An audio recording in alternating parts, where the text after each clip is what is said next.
गोपालपुर निर्वाचन मंडली बीजेडी पक्षरु आज मिश्रण पर्व विधायक विक्रम पंडा बासभवन आयोजित हो आंकुली अंचलर बहु बीजेपी कार्यकर्ता आज बीजेडी रे योगदान करिसेंति। ब्रह्मपुर विधायक तथा गोपालपुर निर्वाचन मंडली विधायक प्रार्थी विक्रम कुमार पंडा नेतृत्व में बहु बीजेपी कर्मी बीजेडी रे सामिल होते। यह अवसर में ब्रह्मपुर सांसद चंद्रशेखर साहू उपस्थित रही बीजेपी कर्मी को स्वागत करने सहित दलीय उपढौकन पिंधाई शुभेच्छा जणाइथिले।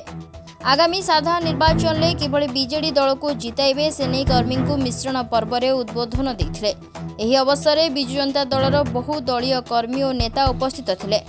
आज तुम्बेश्वर बाबू आरंभ करी तुम्बेश्वर बाबू जी की बीजेपी कृषक मोर्चार साधारण संपादक थे जी आपण मान कथा कहते आमे भी से कथा बारंबार कहीचु।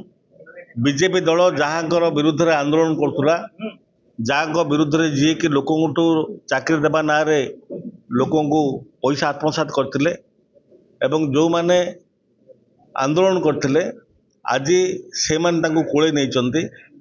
आज जी विधायक प्रार्थी कहतु कि राज्य बीजेपी दल कहतु जो भाव जन जन विरोधी नेता एवं बीजेडी दल जहाँ को टिकट न दे किसी भ्रष्टाचारी नेता जो भाव बीजेपी कोले नहीं।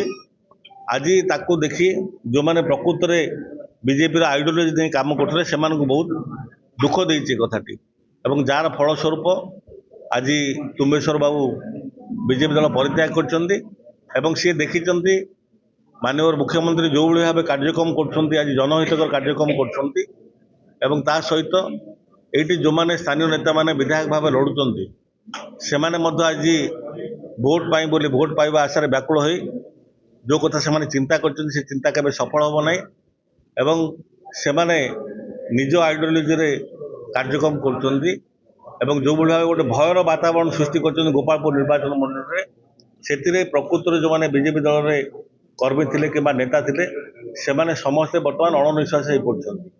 जेपी नड्डा कहार उत्साह ना कारण जेपी नड्डा कि भारतीय जनता पार्टी ओडिशा लोकों कहतु कि गोपालपुर निर्वाचनवासी कहतु कि गंजाम जिला कहतु लोकों कौन प्रकार योजना करना निर्वाचन समय खाली पवन छाड़ापी एवं मिथ्या प्रतिश्रुति लोक देवाई आसिले लोक केबे उत्साहित हे ना। मु भारतीय जनता पार्टी रे कृषक मोर्चार साधारण संपादक थिली। दीर्घ 16 वर्ष धरी भारतीय जनता पार्टी रे मु जड़े सर्कीय कर्मी भाव काम करी आसुली किंतु किछि दिन हला मु पार्टी रे कणठेसा अनुभव करथिया जोगो मु आज मो बिजु जनता दल रे मु शामिल होइछि। तेणु मो भारतीय जनता पार्टी रे जहाँ जहाँ मते दायित्व दिया सब मु करिथिली किंतु किछि दिन हला जो वर्तमान जो भारतीय जनता पार्टी रे परिस्थिति भी उपजिची जाफल कि मु तृणमूल स्तर काम करी आसुली मते एठी मु अनुभव कली जे मु भारतीय जनता पार्टी रे मते आउ भारतीय जनता पार्टी को दरकार नहीं बोली तेणु मु बाध्य होली आज भारतीय जनता पार्टी छाड़ी मु बिजु जनता दल रे शामिल होइछि। ब्रह्मपुर मनोज पंडा रिपोर्ट न्यूज एक्स ओडिया।